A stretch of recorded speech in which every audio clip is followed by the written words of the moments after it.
اب اگلا حرف ہے ہدل للمتقین کی یا سے مراد ہے یاد رکھنا۔ یہ یاد رکھنا کیا ہے؟ یعنی جتنا علم دین کا حاصل کرے اسے قیامت تک یاد رکھے، اور یاد رکھنے سے ہی ہدایت ملتی ہے۔ جو بھلا دیتے ہیں وہ کبھی کامیاب نہیں ہوتے۔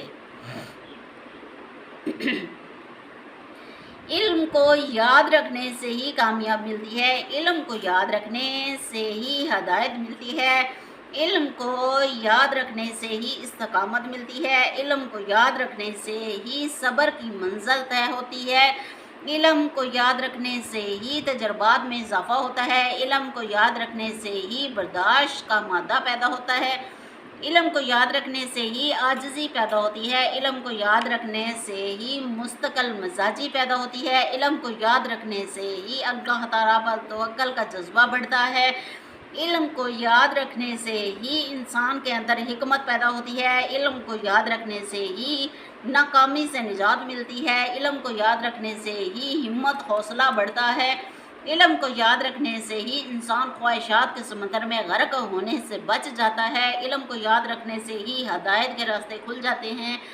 اصل منزل انسان کی ہدایت پر استقامت ہے، اسی لیے تو اللہ تعالیٰ نے فرمایا ہدایت صرف اور صرف پرہیزگاروں کے لیے ہے۔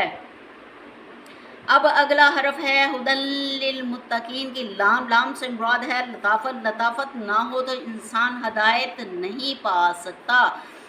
چونکہ ہمارا مضمون ہدایت پر مبنی ہے، اسی لیے ہدایت پر مبنی جتنے بھی جملے ہیں وہ میں انشاءاللہ تعالیٰ بیان کرتی رہوں گی۔ لطافت عربی زبان کا لفظ ہے، اس کے لغوی معنی ہے نمبر 1 نرمی، نمبر 2 نزاکت، نمبر 3 خوشگواری، نمبر 4 نفاست، نمبر 5 خوش اخلاقی اور دلکشی۔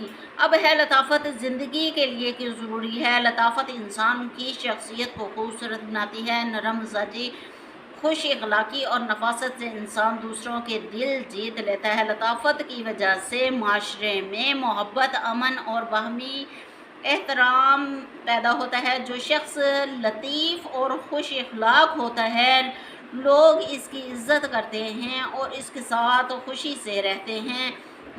لطافت کا ایک واقعہ بیان کرتی ہوں۔ ایک دفعہ کا ذکر ہے، ایک بوڑھی عورت روزانہ نبی کریم صلی اللہ علیہ وسلم پر کوڑا پھینکتی تھی۔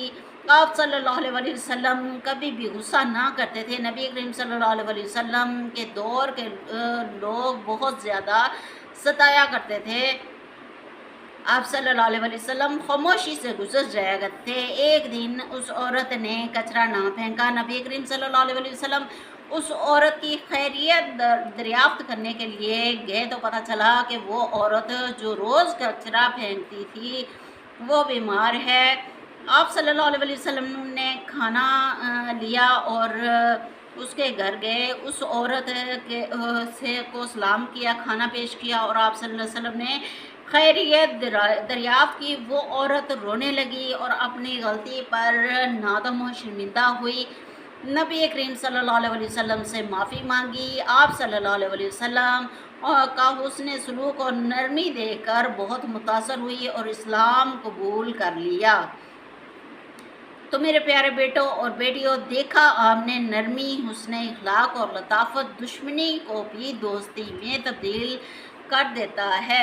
لہٰذا لطافت کا ہدایت پر بہت گہرا اثر پڑتا ہے۔ لطافت ہدایت کا سرچشمہ ہے۔ لطافت انسان کو نرم، خوش اخلاق اور محبوب بناتی ہے۔ اور ہاں، یاد رہے کہ جب کسی علاقے کا یا شہر کا یا ملک کا نظام چلانا ہو تو سختی کرنی پڑتی ہے، تب جا کر مدینہ کی ریاست قائم ہوتی ہے۔ جو سختی اللہ تعالیٰ اور اس کے رسول صلی اللہ علیہ وسلم کے دین کی سربلندی کے لیے کی جائے وہ گناہ میں نہیں لکھی جاتی۔ اب صحابہ کرام رضی اللہ تعالیٰ عنہ کو ہی دیکھ لیں۔ نبی کریم صلی اللہ علیہ وسلم تشریف فرما ہوتے تھے، کوئی بھی دین کے خلاف یا نبی کریم صلی اللہ علیہ وسلم کے خلاف بات کرتا تو صحابہ کرام رضوان اللہ اجمعین نبی کریم صلی اللہ علیہ وسلم سے پوچھے بغیر سر قلم کر دیا کرتے تھے۔